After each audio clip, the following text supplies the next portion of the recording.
blind eye to the success rate of your program? And what are they telling the public, that these are false? So everybody publicly announces their support for us. However, their actions speak otherwise. Yes, we strongly support, but maybe we should make them amends. We strongly support, for the base, but they're working behind the scenes against what we do. Folks like Mark Stegeman, folks like Stegeman, folks who claim to be Democrats, die on our base. So, yeah, that's, I think, what was getting to the original question. So you're saying even if the legislation is overturned, right, that they're still making efforts to kind of make the program an elective, so, yeah. There's a feeling right now that the school board, the way it appears to be heading, which is under the direction of Dr. Stegeman, Mr. Hicks, and Mr. Cuevas, want to compromise with the folks that wrote this bill that was targeted at us and what we think is unconstitutional. So while we're battling this out in court, there seems to be these members of the school board, and I could talk directly to Dr. Stegeman in a second because he visited my classroom. But also Dr. Petticoin, there's a real feeling that there's a need to compromise, to take the heat off of us. And our position has always been, let's stand up for justice. Let's stand up for people's rights, academic freedom, culturally responsive curriculum, innovative pedagogy that reaches the students that have been done a disservice for generations. And then when we have these great results with our students that are beyond the data, they're in the lives of, as Sean mentioned, the lives of that they're leading at the university level and at Pima College and now in their careers. They're our living embodiment of what we're doing. It seems like all that doesn't matter, and neither do our voices in our position. It's just a matter of expediency or limiting political casualty. And I'll be real frank with you. Dr. Stegeman and John Huppenthal both have visited my classroom. And obviously John Huppenthal probably wouldn't feel very comfortable at a Democratic meeting here in Tucson. But he's our state superintendent, and he's a Republican and very proud person of how he ran his campaign, saying he was going to stop La Raza. Well, Mr. Huppenthal came into my room a few years ago, and we had not a few years ago, about a year and a half ago, and we had a circle and we had a dialogue that was really productive, and he sat down and he listened to students. Well, I don't know how productive it was, but it was nice.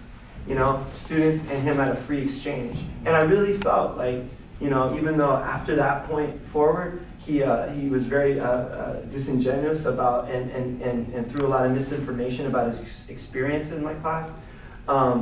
I think that moment, interacting with our students, did create some type of understanding. Because later, last August, when he came to Tucson to debate, we spoke afterwards, and he came up to me and wanted, and so we had some type of connection. It's very weird because he said some awful things about what he experienced in our classroom, and I told him that he wasn't doing right by us, and he had to think about it.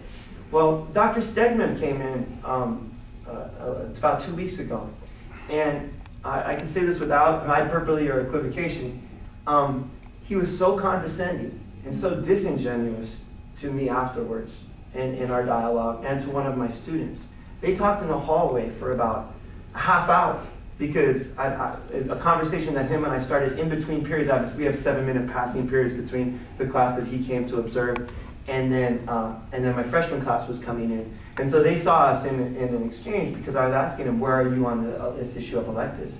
And he was just, this Spanish word, terco. He's just stubborn. He just doesn't want to hear it. And and he goes, I think if it's an elective, they would love to take your class. And I go, well, then you don't know how schools really run, because this won't be a class. And I go, and if you think our classes are so good, why are you messing with them? And he flat out lied to me. He said, I'm not. I go, well, if you're taking it from column A, which is as is, and moving it to column B, which is now like changing the accreditation, what the students receive, that is messing with the classes. And he was getting uncomfortable at that, by that point. And then he said to me with a little wry grin, because I asked him, I go, my class is coming in, here's a student, talk with her about whether or not her classmates are going to take 2 English classes and 2 history classes, and leave 3 classes left for science, math, and Spanish or French or whatever. I mean, that's the schedule that he envisions our students taking. But before I disengaged, I said, where do you stand on this issue? Are you going to vote for us to be elected? And he said, well, and with a wry grin, he said, I'm going to wait for what the superintendent reports. And that just made me feel real nasty. And I didn't feel that nastiness from John Huppenthal. So that's what we're talking about here. Our support president, who claims to be a Democrat here in our county, who's the board president of the largest district in our town, in our county too, who to me was much more uncomfortable to talk to, because I felt he wasn't listening to me at all, than the man who probably has dinner with Tom Horn and Russell Pierce. So, I mean, that says a lot to me, and that's just, it's a personal anecdote, but it's also, I think, representative of what we're dealing with. And then Stegeman is also going around town telling fellow Dems that the 11 of us who are plaintiffs are only doing this to save our jobs. That's not true. So it's very divisive. It's very, he's the one who's playing racial politics. And it's very unfortunate that someone who's supposed to be protecting us, as that's his responsibilities as a district board president, he should be protecting us. Yeah. Because it is board policy. These classes are board policy. They are written in the post-unitary plan.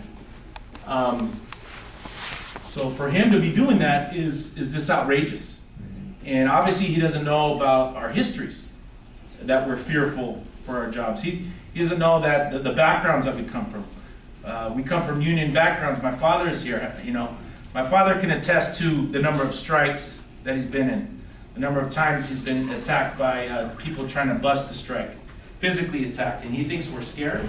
We're standing up for social justice. We have a long history of social justice that we should be very proud of within the Latino community.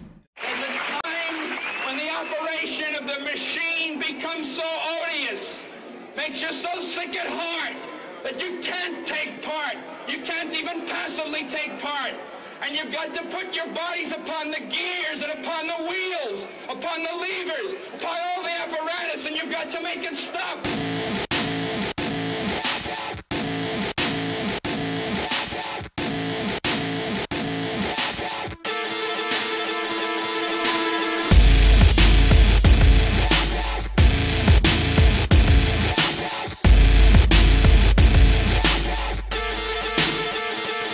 To save face, how low can you go? Chuck a lot of game, but yet you don't know. Static on the way, make us all say whoa. The people up top push the people down low. Get down and obey every word. Steady getting mine if you haven't yet heard. Wanna take what I got, don't be absurd. Don't fight the power, nobody gets hurt. If you haven't heard yet, then I'm letting you know there ain't shit we don't run when the guns unload. And no one make a move unless my people say so. Got everything out of control, now everybody go.